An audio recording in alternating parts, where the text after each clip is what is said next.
Drodzy Państwo,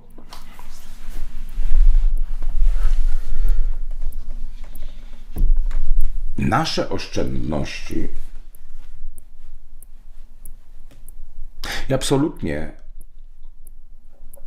nie chcę nic sugerować, ale nasze oszczędności w pewnym sensie to prąd. Decyzja w nagłych sytuacjach, w sytuacjach trudnych, w sytuacjach, kiedy coś się dzieje i my musimy decydować wręcz natychmiast o naszych oszczędnościach, to zależni jesteśmy od prądu, od aplikacji, od systemu elektronicznego i programowego, do którego należymy, czyli innymi słowy do banku, do którego należymy. A wyobraźcie sobie coś takiego, że nagle coś się zacznie dziać na rynkach. Nagle. Takie potężne krachy są niespodziewane, nagłe, szokujące.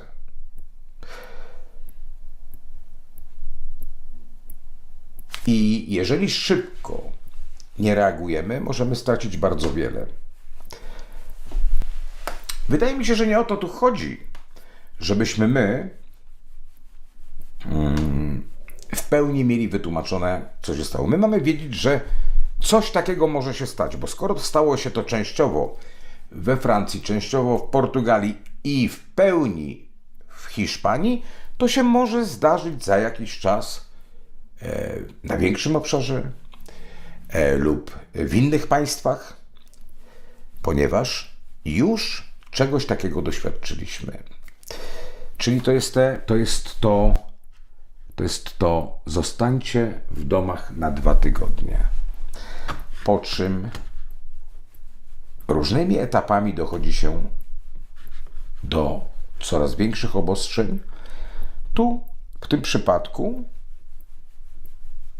mieliśmy informacyjnie zaznać takiej wiedzy, że jest to możliwe. Jeżeli nastąpiłby, albo inaczej, jeżeli ma nastąpić poważny krach na świecie, to zastanówcie się. Przecież ludzie mogą zacząć się buntować. A jeszcze tym bardziej, jeżeli zacznie się mówić o wojnie, o konflikcie, o tym, że wojna się rozszerzy, że zaczyna się trzecia światowa. Przecież ludzie, mając internet, mogą się z sobą komunikować. Ludzie mogą się z sobą skrzykiwać, mogą się grupować i na coś nie godzić. Kiedy znika taka możliwość, nie tylko, że tego nie mogą zrobić, ale ludzie są przestraszeni. To tak w sytuacji, kiedy nas by odcięli od prądu, czyli bezpośrednio od razu od internetu, no bo nadajniki nie będą nadawać i internet siądzie. I tylko to i od pieniędzy. To, drodzy Państwo, w tym momencie jesteśmy bezbronni. Dawno już zapomnieliśmy społecznie, że możemy w grupie coś zrobić, w grupie wyrażać swoje zdanie. Prąd w sytuacjach skrajnych jest bardzo mocną możliwością do uspokojenia lub w pewnym sensie zniewolenia ludzi. Jeszcze raz mówię, jeżeli wyłączą nam prąd, przestajemy być aktywni, wszak nasza aktywność jest w sieci. Nasza aktywność społeczna w dużej mierze zanikła na zewnątrz, w rzeczywistości.